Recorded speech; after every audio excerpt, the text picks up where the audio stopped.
morning. It is so stinking early right now. I don't even know why I'm awake. Seriously, Henry woke up today at like 5 a.m. And it's my fault that I'm so tired. I didn't go to bed until like 1 a.m. because I was up late sewing this thing for Ian to wear today because it's like Dr. Seuss's birthday week at his school and he had to wear something specific today, and so I was up till like 1 a.m. sewing, and then Henry decided to wake up at 5 a.m. and he was up forever. He wouldn't go back to sleep. Normally, like, I nurse him and he goes right back to sleep, but this morning he wouldn't until like 6:15 or so, but then my alarm went off to get ready for Ian. So yeah, I am running on 4 hours of sleep, but I literally just dropped Ian off at school and I just got home. So I thought Henry's not ready to go back down yet, so I thought I would go ahead and do my labor and delivery story. I wish I had done this a little bit sooner while the information was still like fresh in my mind. It's been 6 months, so I've kind of forgotten some things, but I'm going to try my best. Okay, so in my like 37, 38 week vlog, I had mentioned that I had been having some contractions, and at that time Neil was still deployed to Africa. He was like 4 days out from coming home, so I was really trying to keep that baby in. So I was doing a lot of laying down and drinking water to like stop those contractions, and it worked. I was able to like hold them off until we got home. So Neil got home on a Thursday, and the very next day we had our hospital tour. I know, just like last time with Ian. I waited till the very last minute to do my hospital tour. But anyways, yeah. So we went on our hospital tour / it was a birthing class, but for people that had already, like if you already had kids before and you kind of just like wanted a refresher course. So instead of it being like several classes, it was just like one class for like an hour or something.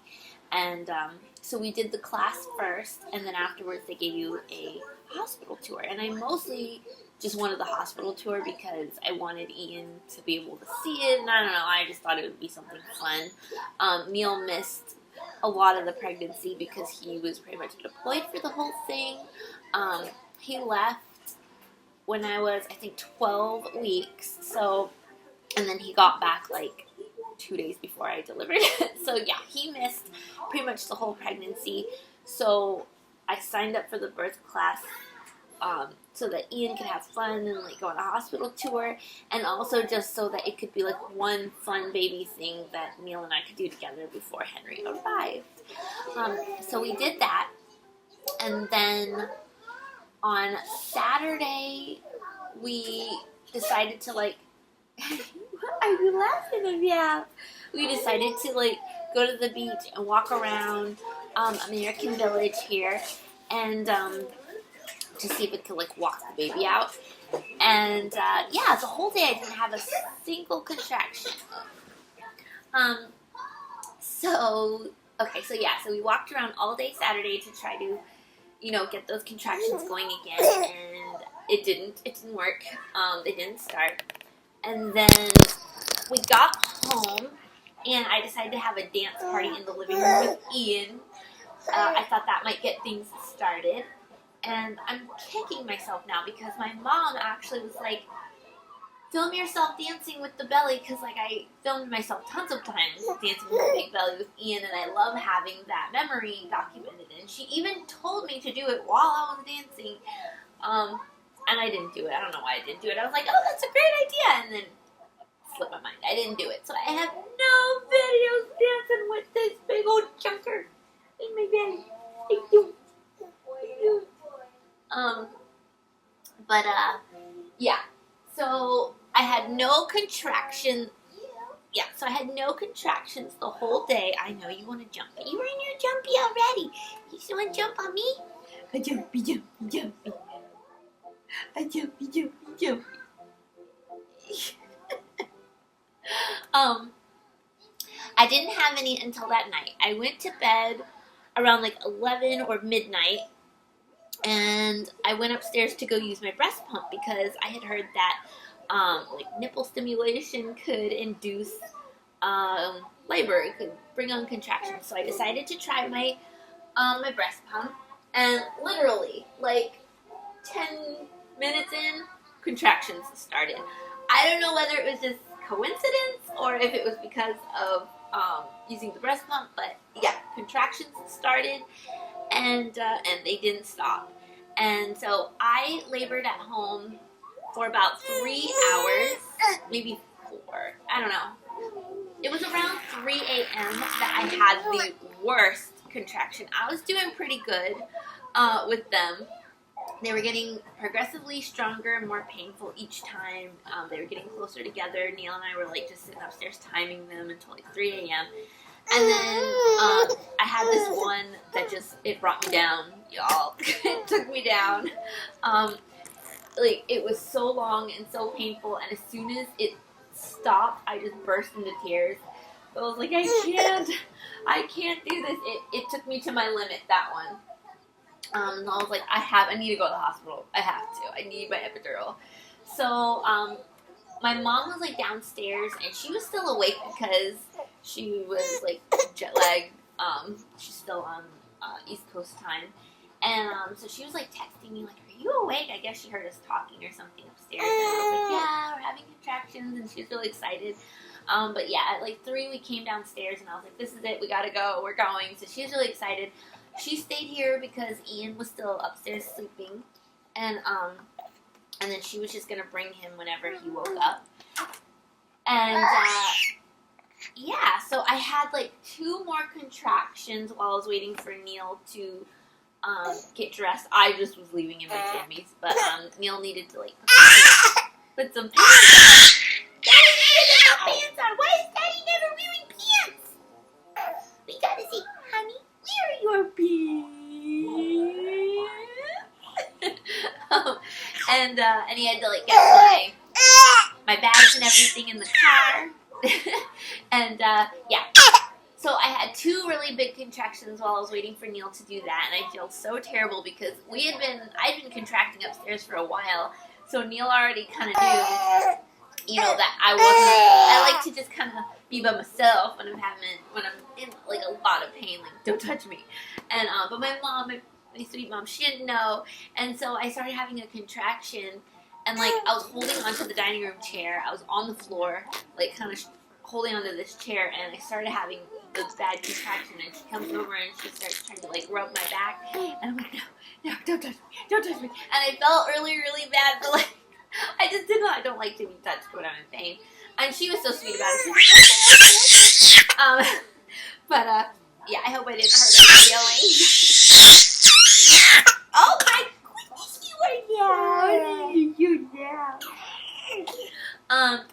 So we get to the hospital, and the walk from our car to the door, which was not even far, like the parking lot was empty. We pretty much parked right next to the door, but that walk was so painful. I was literally having a contraction like every 5 seconds, maybe less, because I would have a really bad one, and Neil would have to like kind of hold me up, and then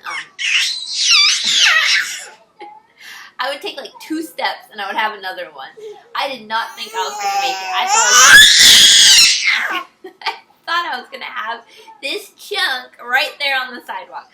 But I was determined to be in the hospital because they told us something like, if you're not in the hospital when you have your baby, like there's all kinds of extra paperwork if you like give birth here in Japan or something like that. I don't know. So I was like, we have to get in the hospital. And but we got to the hospital. We rode the elevator up to the Mother Infant Care Center, and I had to like hold on to the wall railings. I had another huge contraction. The nurse came, got me a room, checked me. I was 6 centimeters, and so she was like, "Yep, you're staying. You're having a baby." And I was like, I want an epidural. I let everybody know I want an epidural. And she's like, I got it. Duly noted. So they got me into a room. Yeah. I got my epidural. Well, before I got my epidural, like, the nurse was kind of irritating me because I was in so much pain, but I wasn't making any noise. Like, I think I was being pretty awesome of a patient for the amount of pain I was in. Like, I wasn't yelling, I wasn't cursing, I wasn't even making any sound, actually. When I have contractions, when I'm in a lot of pain, I was just breathing, but I was doing, like, a lot of, like, kind of, and she was, like, I don't know, she just kept, like, you just need to breathe, you just need to relax, mama, like, don't let the pain be in your face, and I just wanted to be like, shut up. Like, I could be screaming right now, but I'm not. I am literally being silent. You cannot hear me. If you stood outside the door, you wouldn't even know that anybody in here was in labor. Like, get out of my face. And she said it so many times. She kept going like, relax that face, mama. Relax that face. But I'm like, I am in so much pain. I'm going to mess up your face if you don't shut up. Like, I swear the whole time. Every time I had a contraction, I was like, and she's like, relax that face, mama. Relax that face. You're not helping if you don't relax that face. I'm like, shut up. Like, I didn't say anything, but I was like, seriously, shut up. I think I'm doing amazing right now. But yeah, so the anesthesiologist came in, gave me my epidural. I felt like it was a lot more painful this time getting the epidural put in.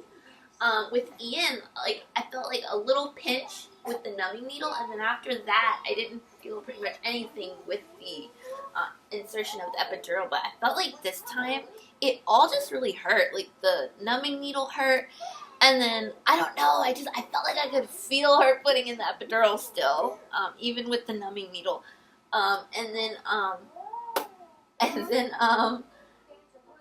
Yeah, like, I had this weird kind of shooting feeling down my leg, and then,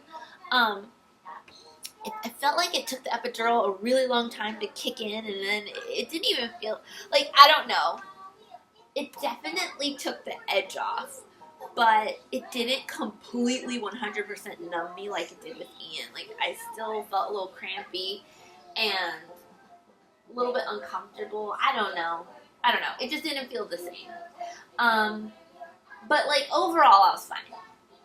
So I labored until, I don't know, like 9:30? Like, not long at all. 9:30 a.m. They came, they broke my water, they checked me, they said it was time. And so I called my mom and told her to get in a cab and head down to the hospital. I live right next to the hospital. Like, it's pretty convenient. So I just had to call her and be like, hey, come on over with Ian, because I just didn't want him, like, sitting there and be bored and get antsy. So she came right over, and they, like, when I had Ian, they had me, like, laying down. Like, I was kind of laying back, and then they had my legs up. This time, the way that they positioned my bed, like, I felt like I was sitting at, like, a 90-degree angle almost. And I started pushing. Yeah. And, like, I don't know. They just said, like, I guess he wasn't coming down, or, like, and they kept losing the heartbeat, and, like, every time I would push, they would lose the heartbeat. And so they were like, we need to get you into a different position, so they put me in, like, on all fours. Yeah. And, I started pushing that way, and, they made me, like, have an oxygen mask because, I don't know, they just said, I don't know, they were like, he's not getting enough oxygen, and they were like, keep losing the heartbeat. They kept, like, moving that heart monitor thing on my belly, and every time I had a contraction and would start to push, they would, like, lose the heartbeat, and I was freaking out. My mom was, like, taking pictures, so I will share some pictures. I mean, she was all up in my business, which, I mean, I'm so happy I have those pictures. I just can't share them with you guys. But, like, I'll share the ones that I can share. But yeah, my mom got all up in there with the pictures. Grammy was all up in there. So I have excellent pictures. Yeah, they were like, Mama, we need to get him out quickly. And, like, they never said anything was wrong, but they were like, they just kept being like, we really need you to like breathe in that oxygen. We really need you to get him out quickly. And my epidural wore off. Oh yeah, I forgot that. Big, huge, important thing. My epidural wore off, you guys. Wow. Wow, the pain. I was not in the market for that. I wanted the epidural and I wanted it to work like it did with Ian. I was like smiling while I was pushing Ian out, but I was not with Henry. Although I will say that being able to feel when you need to push is amazing. Like, amazing. I don't know if I would trade it for epidural, but with Ian, like, I would just wait till the nurses told me it was time to push, and then I would push. But this time, like, I felt every time when it was time to push, and it was intense. Like, it was, I can't even describe it. It was the most intense need to push, and it definitely it made it easier to push when you feel like you want to push. But also it was very painful when I would push, and then, like, because they kept losing his heartbeat, like, oh my gosh, the doctor put her hands in my vajay and pulled it open. And I felt that. And it was awful. Like, I could feel her stretching my lady bits open with her hands. It was all kinds of barbaric, you guys. It was all kinds of barbaric. Yeah, the nurse and the doctor were both telling me to push harder. We have to get him out. We have to get him out. And but like they were saying it so calm. And but yeah, we got him out. I pushed for look at that spit. Whoop. I pushed for about 20 minutes total. So this was a fairly quick process, but it seemed like it was forever. But yeah, I pushed for about 20 minutes, and he was out. When his head came out, they told me to stop pushing. And then the next time I had a contraction, I got the rest of him out.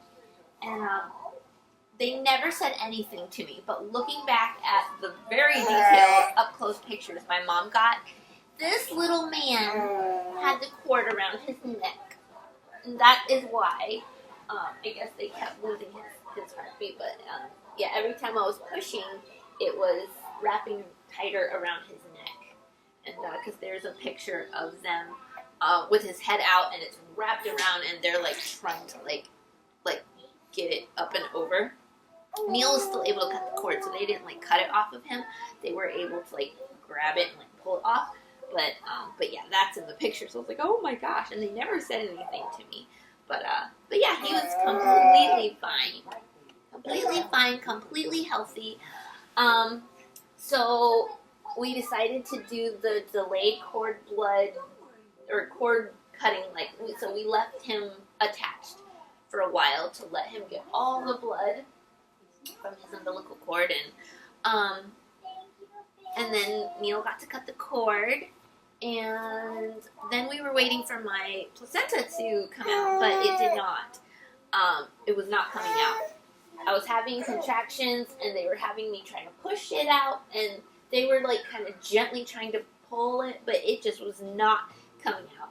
And so the doctor had to reach her whole freaking arm up into me and like pull it out. And I started crying because it was almost just as painful as when I was pushing him out without the epidural. And like, I still didn't have an epidural, and I was like, oh my gosh, like she's pulling out my intestines. She's pulling everything out from inside of me, and it was so painful, and I started crying. And I was crying for so many different reasons. I was crying because it was scary that they kept losing his heartbeat, and they wouldn't be able to find it for like a really long time. And I just thought, like, oh my gosh, like, all this, and then he's not going to make it. And, like, so I was crying because I was scared, and I was crying because he made it, and I was happy, and I was crying because I was in a lot of pain, and it was just so much tears. So much. So all the feels. Mommy had all the feels. And, yeah. But that was Henry's labor and delivery. It was very scary. Hold on, I gotta say that.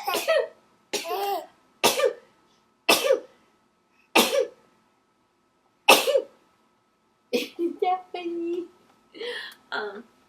Yeah, it was intense, and it was painful, and it was out, and it was scary. But we got this sweet little baby out of it, and so it was all 100% worth it. And I would do it again for him. I would do all again for you. But yeah, so I'm going to try to include some pictures that aren't too exposing. And yeah, I hope you enjoyed this labor and delivery story. And whoa, yeah, that's pretty much how that day went down. Ian was in the room the whole time. I thought it was going to be a lot more modest of a situation like it was when he was born. But unfortunately, just because of everything that was going on, and then me needing to get on all fours to deliver him, like I was just all out in the open. My gown like pretty much came up and was up around my neck the whole time. So yeah, Mr. Ian saw a lot more than he probably bargained for. But he did sit in a chair off to the side, so he wasn't like all up in the show there. He was off to the side, but yeah, I never yelled. I never, like, because I knew he was in the room. I wanted to yell and say some things, but I didn't because I knew Ian was in the room and I didn't want to scare him. I was already scared, and then Neil was scared. And so we were both trying to stay very, very calm so that Ian wouldn't be scared, because we wanted this to be like a happy experience for him, and I didn't want to deal with him being upset. And but yeah, he stayed in the chair the whole time. That was the rule. If he wanted to be there, he had to stay in the chair, and he did. And then once we were all cleaned up and everything, he got to come over and meet his little brother. And he fell in love immediately. And he's been in love every day the last 6 months. He loves being a big brother. Adores it. Yeah. The food in the hospital was amazing. Maybe it was amazing because I was really hungry. I don't know. I like hospital food though. I know a lot of people like complain and like joke about hospital food, but Neil and I actually really like hospital food. We're weirdos. But it was pretty good. Oh my goodness, you laugh. It was pretty delicious. Ooh, it was pretty delicious. And I had a really huge room all to myself. We only stayed one night, so after I had him, we stayed that night, and then we got to leave the next day. And yeah, so a lot of stuff happened as soon as Henry came home, but we will save that for another video because it's already like 24 minutes long. So yeah, I hope you guys enjoyed this video, and I will be back for the last 6 months recap and also breastfeeding journey video. So can you say bye, guys? Bye, guys. Oh, now you're quiet? Oh, now you're quiet? Can you say bye? Of course, right? Now that I'm giving him the spotlight, now he's all silent. Anyways, I'll see you guys later. Bye!